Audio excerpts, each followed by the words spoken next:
How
you doing? David Taub here, co-creator of NextLevelGuitar.com. Hope all is going well, and I hope your guitar journeys are going famously. And today I have a lesson for you on creating solos.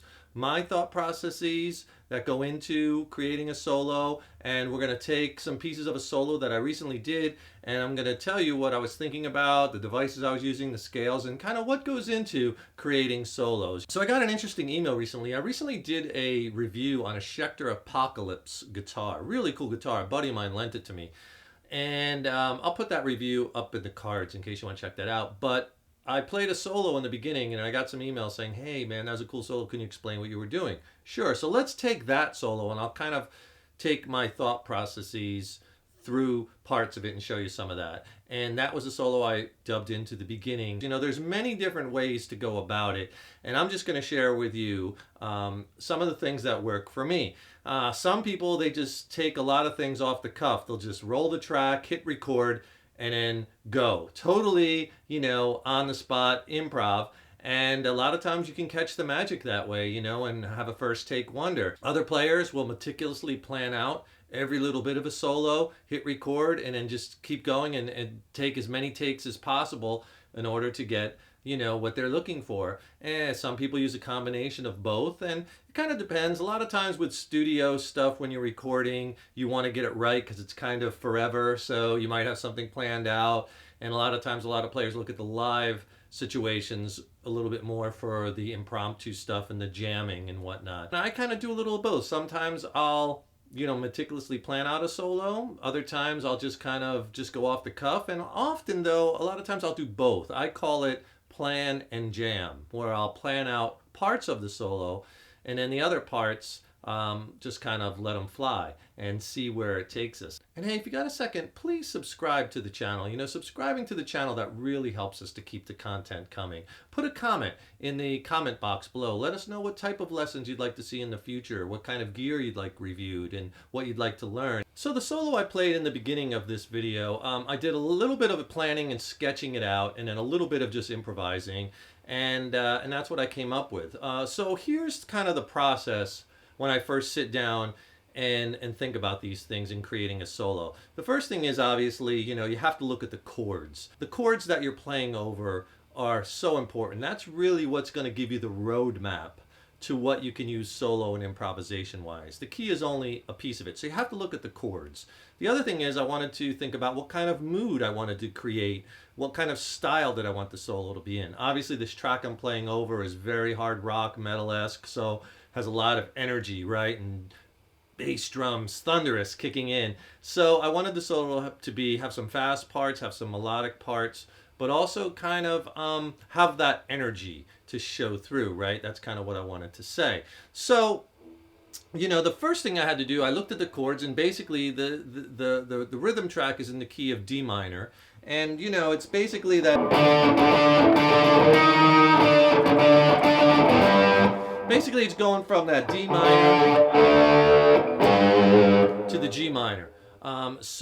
And the chords are moving a little quick, so there's not tons of time on each chord, but enough to where I wanted to kind of target certain notes in those changes to really make a strong solo statement. Just for explanation purposes, I'll explain every little bit. I might not be, you know, when I'm playing, I'm not thinking, okay, I'm going to be playing in this mode and I'm going to go over here and do a bend. Obviously, it's much more organic than that. But to teach this and explain it, I thought I would break down a few sections of the solo, and I think this might inspire you and maybe help you in your guitar journey in creating solos, if you could pick a few things off of this and, you know, make it your own. And I wanted this to have a little bit more modern sound. I was playing a very modern sounding guitar, and so I decided to use more diatonic scales, 7-note scales, than just minor pentatonic, which are 5-note scales. So I decided to use the natural minor scale for quite a bit of the solo, D natural minor. Let me show you a couple shapes for that scale that I was using. So off the 10th fret, low E string D, there's a great shape for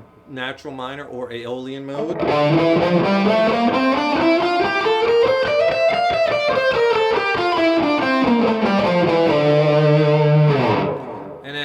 Also off the 5th fret A string root, D.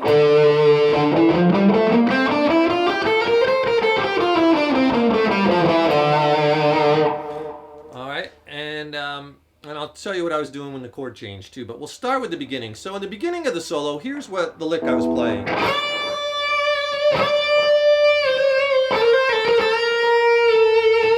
Okay, so basically what I was doing, I was taking the B string and I was bending up a whole step to the D note, the C to the D. Bend up, let down, vibrato, but bending to that root note, that's a winner. Anytime you could bend to the root of the key, D minor, D note here. A lot of vibrato. Then I did this legato lick, all on the B string. Right? That's one pick. And then I ended it with a half-step bend. Again, that's why I chose that natural minor scale. I wanted to put a lot of these half-step bends in there for melodicism. Right? With vibrato. And then the next lick. So I kind of did the same thing, but on the G string. So I kind of repeated the first one. Then I go to the G string. And now I'm on this half step between that E and F note. First time I was on that between that A and B flat.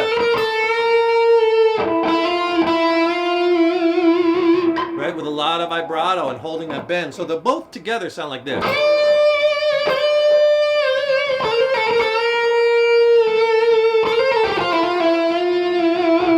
Bending whole step, bending half steps, getting these nuances in there. I'm playing some fast legato, right, in this D Aeolian mode, D natural minor. And hey, if you want to see these scales diagrammed out over the entire neck, I got a great resource for you. I could really help you with that. Click on that link in the YouTube description box and I'll send you a free video lesson and a free ebook where I diagram out like 29 scales. I teach all about modal playing. It'll tie in with this lesson really nicely. I talk about application, how to understand and apply the modes, all kinds of stuff on pentatonic scales, major and minor soloing.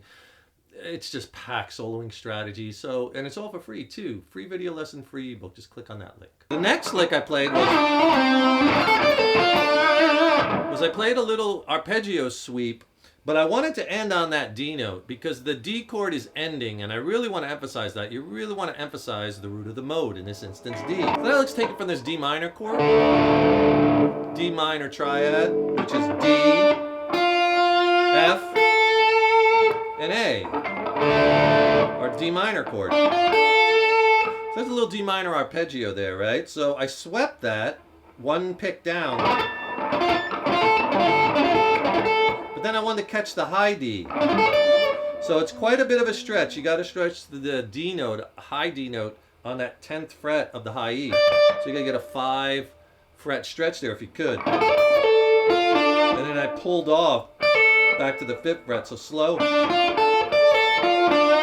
Ended on that D. Quicker. So, and I slid into the... That's another technique I use a lot where I'll know the target notes I want. In this instance, I want to play this D and this C, which is part of that D natural minor scale I showed you earlier, right? So I come out of my first licks and then just slide into those notes, and it kind of sounds cool and kind of looks cool. All right. Now, that is at the end, that is where the chord changes to the G. So what I did next was I went to G minor pentatonic, and I played this lick.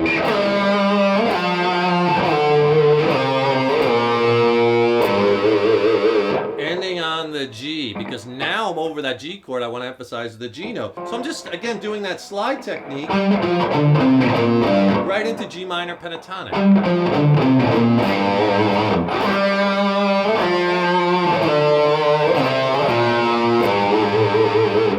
Now, notice this heavy vibrato, again, that lots of nuance, a lot of vibrato, a lot of bending, right? And that's something, that lick is something I'm going to repeat later in the solo. So that's another thing I wanted to do, was kind of create a sense of melody by repeating a lick or a variation of a lick. And that's something you'll want to do often in your solos, because that's how you kind of catch people, right? You catch, ooh, I heard that lick, and then I heard it again, and you give them that sense of melody, and that's what kind of, that's why they always repeat choruses in songs and get to the chorus so fast, right? That's the repetitive part. People remember that. So I do that same kind of lick later in the solo again. Now, the interesting thing about this, and I don't want to get too heady with this theory, but why this stuff works so well is that if you look at the notes in that D natural minor scale, remember the chords we're playing over, D minor, G minor. If we look at that D natural minor scale again, it's D, E, F, G, A, B flat, and C. If you look at G minor pentatonic, it's the same notes. G, B flat, C, D, and F, right? So any of those notes you're hitting, technically when you go to that G chord, G minor pentatonic, it's kind of in that D natural minor scale, so it really works well. I'm emphasizing the G though. Remember, I landed on that G, right? And I'm emphasizing the G twice, because I start off right when that chord changes. I come out of that. That's a G. I land right at that on the chord change. Continue down all the way to the low G. Okay. So when you're emphasizing the root, right, of a scale, any note other than the root, you're kind of playing in a different scale, different mode. Here I'm emphasizing the G, so I kind of think of that as G minor pentatonic. All right, so if I play the whole thing so far slow.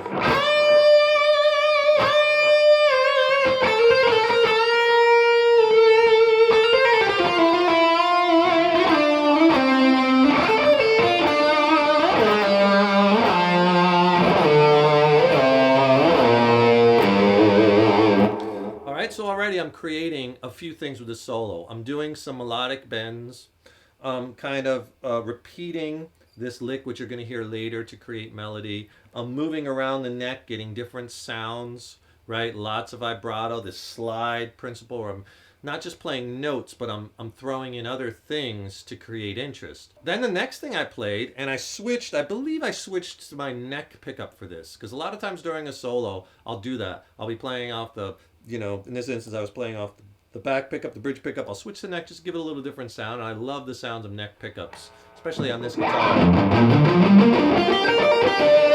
So what I did there was I played a G minor 7th arpeggio. And it works nice because it's over the G part of the song, the G minor. And I'll play that arpeggio slow. Basically, it's just a minor 7th, which is a root, flat 3rd, 5th, and flat 7th. Right, like a minor 7th chord. I'm playing, that's all an arpeggio is the notes of a chord played separately. And I started it on the F, and then just repeat it. It's a cool device. I love that arpeggio. In fact, that's like my new favorite arpeggio. I did a video about my favorite arpeggio where I talk about that and ways to incorporate in other things. Again, I'll link to that in the cards. It's 2 notes per string. And notice when I land it, okay, when I get up high, I play this, that's a little G minor triad.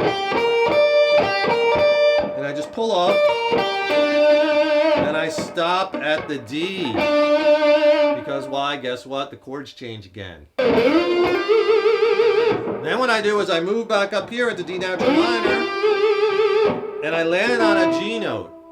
Okay? Because again, I'm emphasizing the notes in the chords, or the notes as they change in the chords. A lot of vibrato. And then I just run right down the scale. And then what I do is I do a descending line like this. And then what I'm doing there is I'm playing the scale on one string and descending it. And that's another cool device.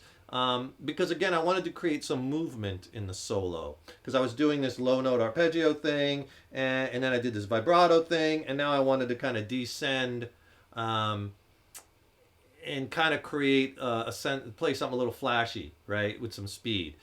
And again, you know, not all this was, I'm talking about it now like it's planned out like ever so perfectly, but it really isn't. You know, again, I guess the best way I could describe it is, you know, music is more than just, you know, the logical application of scales and modes and theory. There's a human element to it, right? And that's what we want to get across in our solos too, the emotional aspect. That's why we do those melodicism and bending, and, you know, we do the vibratos, and we have to add that more organic sense. Otherwise, our solos will just sound like a bunch of notes and be real sterile and stiff, right? So it's obviously more than what I'm just showing you here, modes and theory and, you know, arpeggios and minor sevenths and stuff. I'm just kind of using that for explanation purposes, so you know what I'm talking about, or what I'm doing, or the process I'm going through in my crazy head. This head is more than just a hat rack, my friends. But everybody's different, and there's lots of different ways to go about it. This way is not better than any other way. It's just different. Again, some guys just rip their solos, you know, everything off the cuff, and it's great. I do that sometimes too. This is a little bit about my process, how I think about the chords I'm playing over, the notes that make up those chords, and how I want to maybe outline those notes landing on the root, or the flat third, or the fifth, or the flat seventh of a certain chord to really, you know, give your solo a punctuation mark. The real important things, the use of melody, repeating your licks, varying them throughout the solo, right?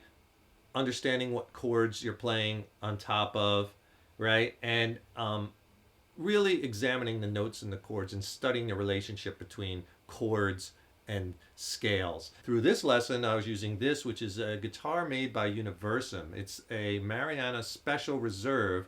Universum hand makes their premium guitars in the Ukraine, and they make some incredible stuff, and I urge you to check them out. I mean, look at this guitar, it's just beautiful. They're doing some really creative things there with their guitar engineering and their guitar building. They really sound great, they play great, and they look great. So check them out. You can go to universumguitars.com. I hope you enjoyed that lesson. I hope it helps you along in your guitar journey. Have fun with it. Remember, if you get a chance, please subscribe to the channel and get that ebook and free video lesson. Just click on that link below. Stay tuned for more videos, more content. Got lots more stuff coming. And remember, your guitar playing is an evolution. Rock on.